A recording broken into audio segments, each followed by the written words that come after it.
Okay, let's now do some Python scripting. So, first of all, in this directory, I have the linked list executable, the same one that Pietro has shown you before. And the first thing I will do is to create a virtual env, where basically I will install the Python scripting library for Revenge and IPython, since this demo is going to be done using IPython. It takes a while, but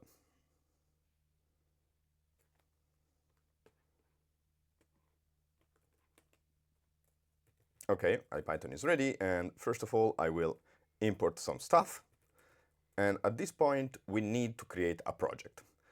The project is the entry point for doing things with Revenge from Python, and in this case, I'm going to create a CLI project, which simply means that this project will start Revenge from the command line, as opposed to connect to the daemon, which is another way of creating a project that we're not going to see today.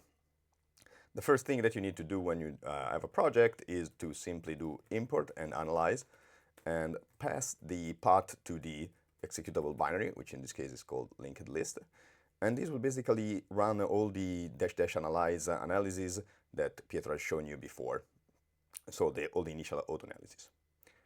One of the most important things when dealing with Revenge in Python is to understand the concept of the model. Now, the model is basically a point where everything that the user can customize is. So it contains the list of functions, the list of segments, so the instructions on how to load a certain part of the binary into memory, and also all the types, so structs, prototype, function prototypes, and things like that. And the nice thing about the model is that it's a data structure that can be serialized in YAML. You can take a look at it, it's textual. And you can also manipulate it. In fact, manipulating it is the main way in which you make changes to what Revenge is doing. So, for instance, we can take a look at how many functions we have, and we can do len project.model.functions. And we see that in this project we have 20 functions. Maybe we can also take a look at the type definitions, and in this case we have 68 of them. Okay. Now, before we have seen how to get artifacts, which is the main way in which you get Revenge to give something to give you something. And for instance, if you want to do this via the Python scripting, you can do revenge.getArtifact. And for instance, I can ask for the artifact decompile to single file, which will give me a single C file containing all of the decompiled binary. And here we are. Yeah, as you can see, this is more or less the code that you have seen before. And yeah, there's all the functions that Pietro has shown you. Now, there are some artifacts, such as this one, which concern the whole binary. But other artifacts can be, let's say, specific to an individual function. So let's try to get one of those. Before doing that, we need to get an identifier for the function. And specifically in Revenge, you identify functions via a thing called the meta address. Now, you can think about the meta address as a 64-bit pointer on steroids, in the sense that it contains some more information. And in this case, I'm interested in the function at address 0x400930, which is this one here, the innermost function. And I know that this function is x86-64 code, so I will add this. Now, once you have a meta address object, you can use it to find the function in the model. So for instance, you can do project.model.functions address, and this gives us a function object. We can assign it to a variable, and then you can also call getArtifact on this thing.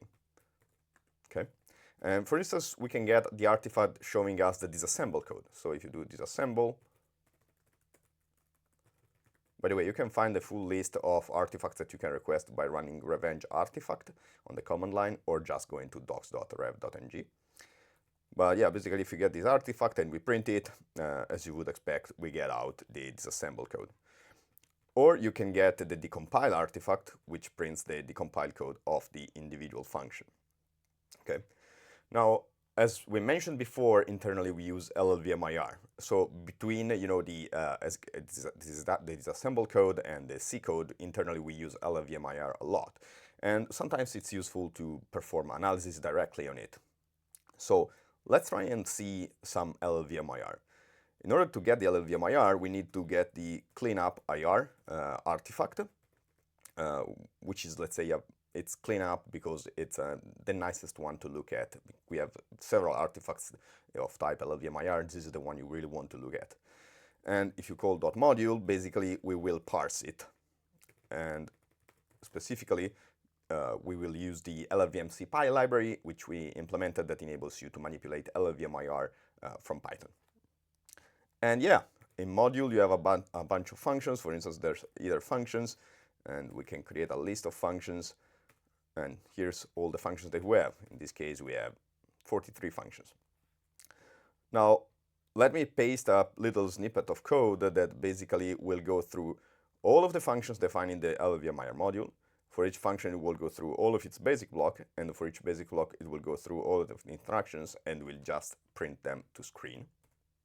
And yeah, here we can see some LLVM IR. I won't go into detail, but I think it's important to understand that you can perform your analysis also directly in Python without having to deal with any C++. Okay, so we have seen some artifacts, but we also mentioned that you can make changes to how Revenge produces this artifact by making changes to the model. So let's see how we can do that. For instance, let's go back to our function object. We can see that it has a name field. So let's try and change it. So if I do function.name and I assign it to, let's say, process array, then I can try to get the decompile artifact again. And oops, nothing changed. The name of the function is still the same. This is because you need to let Revenge know that you're done with your changes and invoke project.model.commit. And then if you do it again, you get the updated name.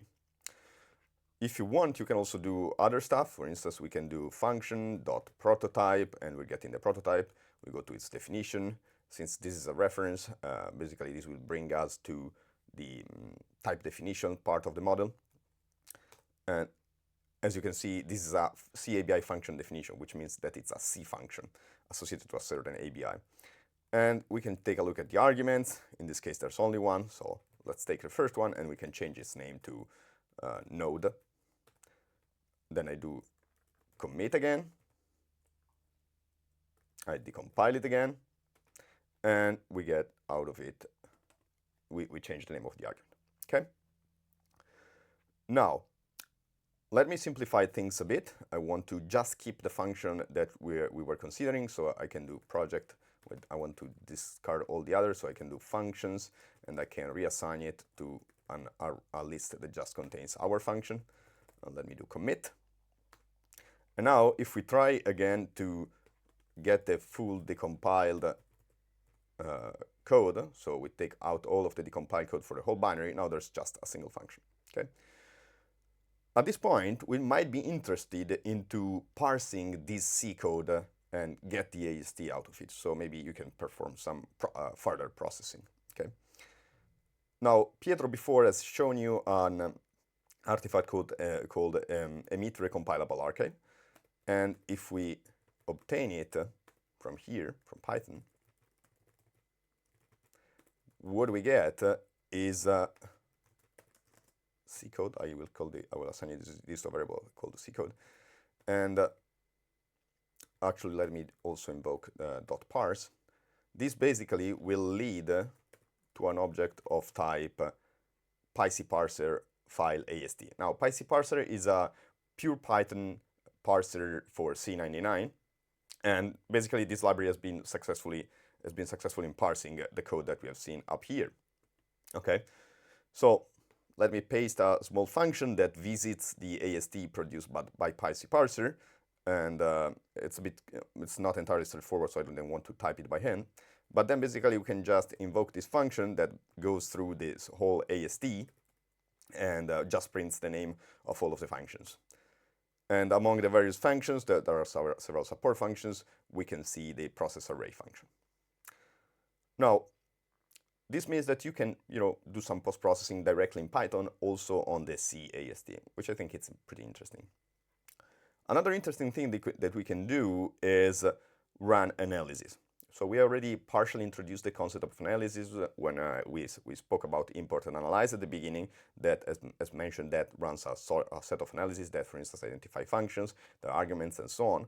But you can also run other analyses later on. And in order to do this, you can do project.model.analyze.